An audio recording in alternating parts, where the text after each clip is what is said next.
Не рядовая атака украинских дронов. Нанесен удар по личному кошельку хозяина Кремля.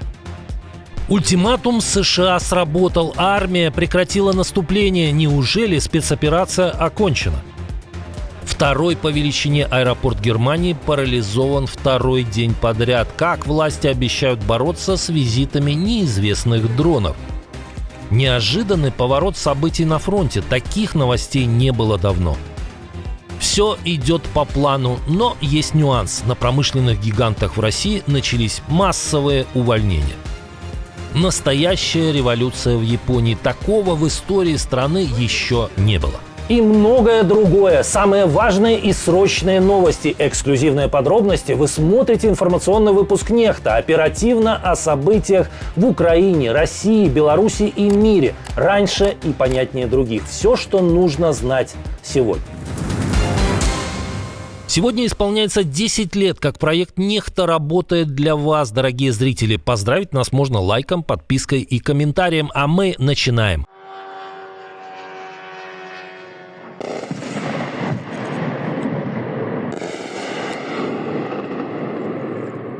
Украинские дроны нанесли удар по промышленной зоне города Кириши в Ленинградской области. Целью был один из крупнейших нефтеперерабатывающих заводов России – Кинев, принадлежащий Сургутнефтегазу. В результате атаки возник пожар. Завод уже попадал под удары дронов в ночь на 14 сентября. Тогда тут возник масштабный пожар, который значительно снизил объемы производства. Предприятие способно переработать до 20 миллионов тонн нефти в год. Так что эта атака может аукнуться еще большими проблемами с бензином. Злые языки поговаривают, что Сургутнефтегаз через подставные лица принадлежит лично Владимиру Путину. Если это так, то удар по этому НПЗ должен быть особо болезненным для инициатора войны.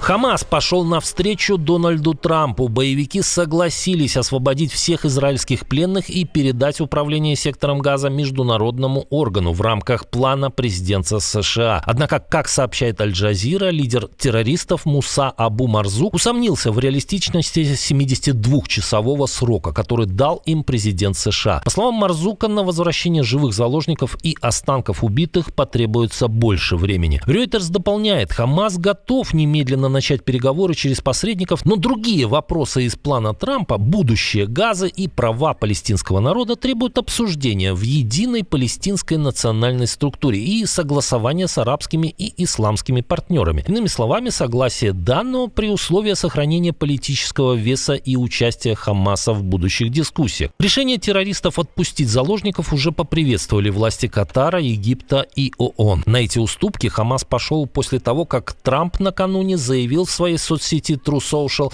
что готов дать Хамасу последние 3 дня на принятие сделки. Освободите всех заложников, включая тела погибших, немедленно. Если этот последний шанс не будет достигнут, против Хамас разразится ад, какого никто никогда не видел. Ранее Трамп озвучил план завершения войны в регионе из 20 пунктов, которые предусматривают немедленное прекращение огня при условии возвращения заложников, поэтапный отвод израильских войск, разоружение Хамас и отстранение организации от дальнейшего участия в управлении сектором Газа. Этим займется переходный орган при надзоре Международного совета мира. Израиль, в свою очередь, должен освободить около 2000 палестинских заключенных. В офисе Биньямина Нетаньяху отреагировали на заявление быстро, несмотря на шаббат. В свете реакции Хамас Израиль готовится к немедленной реализации первого этапа плана Трампа по немедленному освобождению всех заложников. Мы продолжим тесно сотрудничать с президентом США и его командой, чтобы положить конец войне в соответствии с принципами, изложенными Израилем и соответствующими видению президента Трампа. По неофициальным данным, политическое руководство Израиля отдало армии приказ прекратить наступательные операции в городе Газа и ограничиться исключительно обороной. Об этом сообщил ряд местных СМИ со ссылкой на источники в Цахал. Решение вступило в силу после ночных консультаций между высшими чиновниками Израиля и США. Мюнхенский аэропорт снова останавливал все полеты. Второй день подряд над взлетными полосами вновь были замечены дроны неизвестного происхождения. Поздним вечером в четверг аэропорт уже закрывался. До утра пятницы по той же причине были отложены или перенаправлены более 3 десятков рейсов. Проблема коснулась 3000 пассажиров. Это уже не единичный случай. На прошлой неделе из-за неизвестных дронов временно закрывались аэропорты Копенгагена и Осло. Во вторник вновь зафиксирован полет дрона рядом с норвежским аэродромом, на этот раз в Брённесунне. Министр внутренних дел Германии анонсировал создание специального подразделения полиции, которое будет заниматься борьбой с непрошенными дронами, а также изменение законодательства, которое позволит привлекать армию к решению новой проблемы. Мы участвуем в гонке между угрозой беспилотников и защитой от них, в которой мы должны победить. Именно поэтому важно принять необходимые меры на европейском уровне для модернизации наших технологий, объединить наш опыт и обеспечить разработку технологий защиты от беспилотников в Европе в сотрудничестве с партнерами из Израиля и Украины. Накануне Путин ерничал, что не будет больше посылать беспилотники в страны Европы. Получается, опять соврал, но может это и не Путин. Как думаете? Не буду больше ни во Францию, ни в Данию.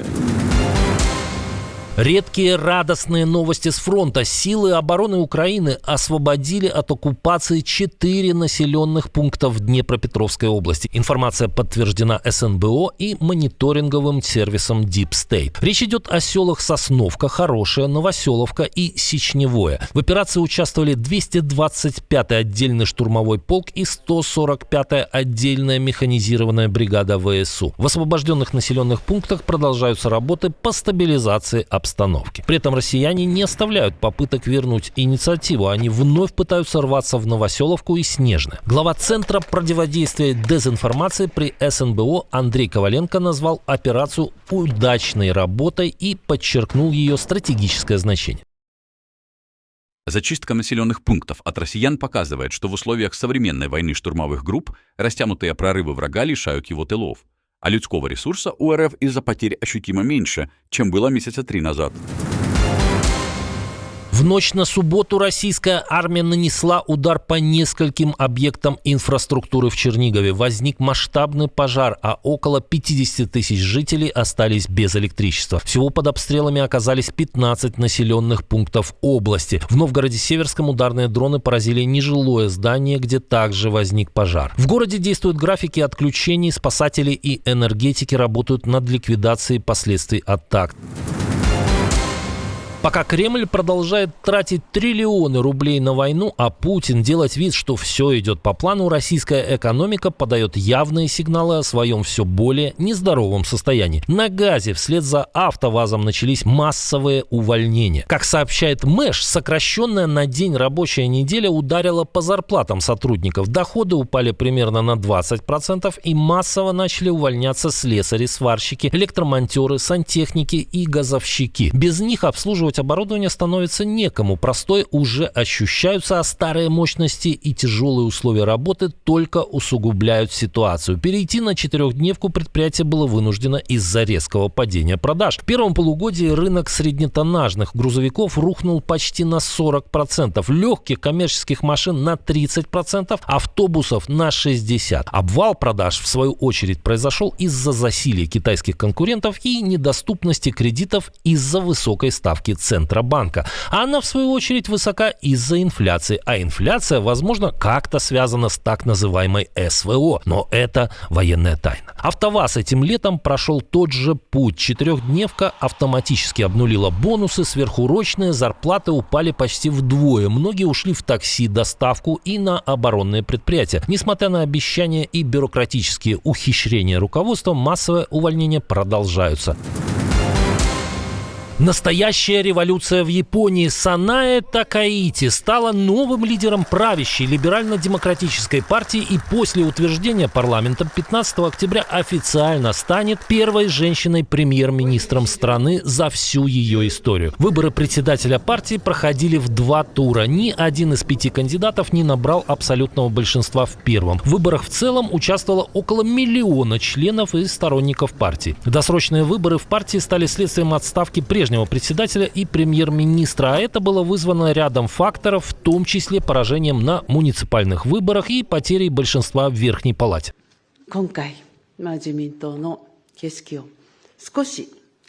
Я верю, что на этот раз смогу немного изменить имидж либерально-демократической партии. Я приложу все усилия, чтобы усердно и от всего сердца работать, чтобы показать народу яркую, энергичную, позитивную и преданную своему делу партию.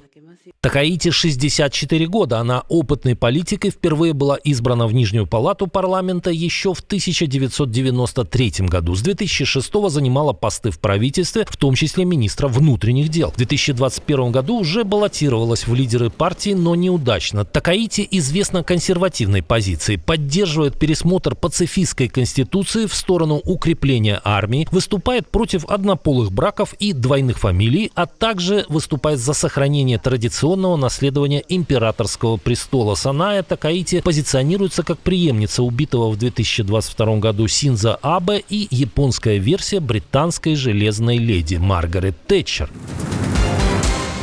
А под занавес я хотел бы поздравить Степана Путила, основателя Нехта, и всех коллег с десятилетием. И пожелать всем нам, чтобы к 11-летию проекта наши выпуски уже обходились без сообщений о каждодневных бомбардировках украинских городов и сел в результате наступления мира. А может, к тому времени и бутылочка искристого напитка, которую многие из нас хранят на день падения одной из поднадоевших диктатур, будет уже распита. Что думаете, сбудется?